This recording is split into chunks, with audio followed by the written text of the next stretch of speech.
Olá, sétimo ano, de volta, mais uma aula virtual de História, né? Percebam aqui, como eu sempre digo, a gente está aqui preparado para que a aula fique dinâmica.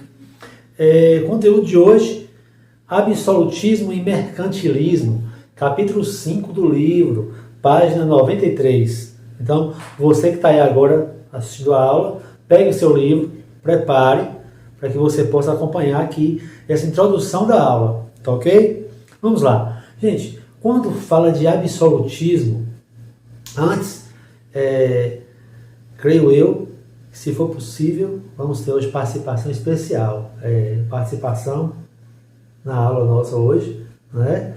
Então, se for possível, pegue o livro para que você possa acompanhar e assim não se perder.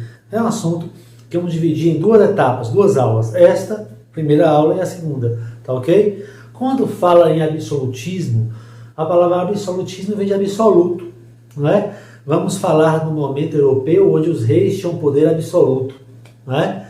E nesse contexto, no livro de vocês aí, vai falar sobre o absolutismo na Inglaterra, que era o rei Henrique VIII, que governava com poderes absolutos. Quer dizer o quê?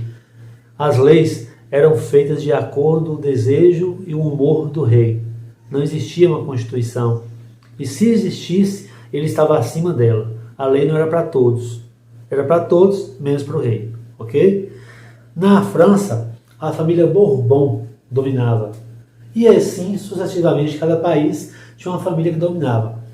O rei Luís XIV da França costumava dizer que o governo era ele, né? Ele era o governo, ele era o poder. Ele costumava dizer que a Constituição era ele. Quer dizer, olha só como o rei se sentia poderoso, não é? Naquela época, eles precisavam, de alguma forma, convencer o povo de que o rei deveria ter aquele poder todo. Hoje é muito fácil, você que está assistindo, sua cabeça é outra, você com certeza critica, contesta algumas coisas. Naquela época, as pessoas temiam muito o divino, ainda temem. E aí, essas pessoas passaram a ouvir pensadores. O primeiro grande pensador vai se escrever Jacques Bossuet, mas você, aluno do SEDUC, você não vai falar Jacques Bossuet, você vai falar Jacques Bossuet, porque é assim que pronuncia. Jacques Bossuet, ele defendia que o rei era rei porque tinha recebido um poder divino para isso. E escrevia livros, textos, defendendo isso, que o rei tinha um poder divino. Eu sei que muitos de vocês já ouviram a palavra maquiavélico. Fulano de tal é maquiavélico. Então vamos falar aqui, Nicolau Maquiavel, né? Maquiavel foi um homem que traçou estratégias para o rei governar. Ele escrevia como o rei devia agir diante de cada circunstância na vida. Então, as pessoas às vezes falam, você já deve ter ouvido isso, mas os mais velhos falam isso. Tal pessoa é maquiavélica, quer dizer o quê? Ela pensou, traçou os planos antes de agir. Maquiavel era a pessoa que traçava como o rei deveria agir durante a vida. Ok? Vamos seguindo. Tem depois Jean Baudin, você vai pronunciar Jean Bourdin. Jean Bourdin, ele ou Baudin, se está em português não tem problema, né? Ele também defendia que o rei tinha poderes dados por Deus e que você, se fosse daquela época, não podia contestar. Contestar a Deus, né? Então, era assim. Só que, porém, no livro de vocês aí, tem um cara chamado Thomas Hobbes.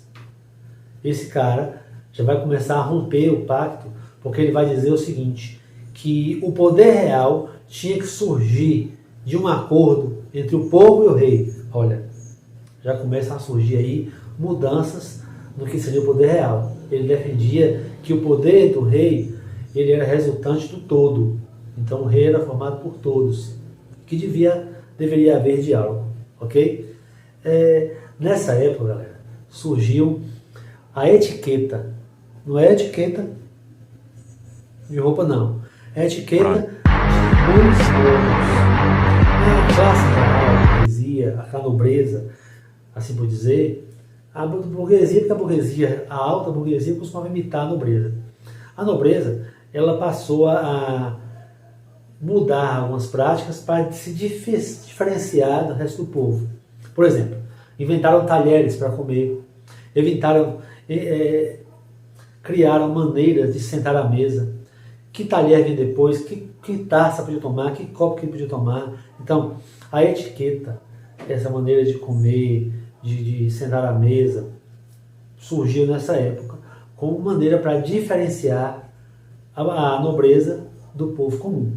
Então, a maneira de arrumar a mesa, esses restaurantes mais chiques tem essa coisa dos pratos, prato para sopa, prato para comida, taça para água, taça para vinho, foi nessa época aí, né?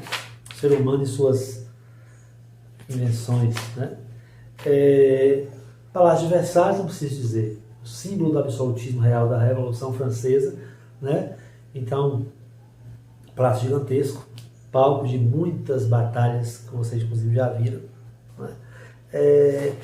Uma palavra bem conhecida de professor Melk, que já até falou em alguns momentos, é mercantilismo. O mercantilismo foi uma prática utilizada pelos governos da época para se sustentar economicamente. O mercantilismo, ele tinha algumas, como eu posso dizer, alguns princípios, né? Por exemplo, ele era uma forma de governar usada para ter lucros no mercado. Nesse mercantilismo, as nações dominantes que tinham colônias deveriam usar essas colônias para crescer financeiramente.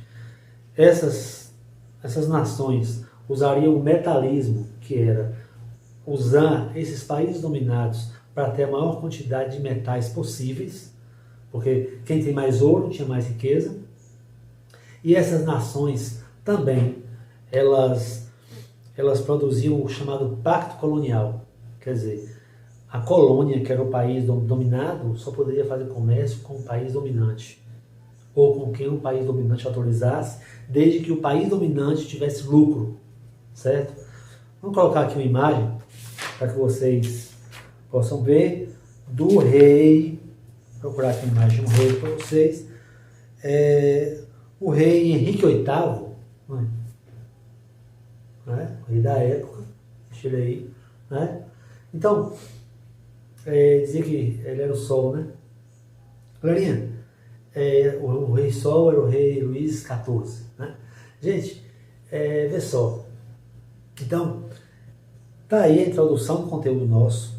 Eu vou pedir a vocês que vocês leiam somente a página 93 a 95 e respondam a atividade da página 96 e 98, tá ok? Então, atividade, página 96 e 98 do livro. Run. Foi só a introdução da aula. E prepare que quarta-feira estamos de volta. Um abraço.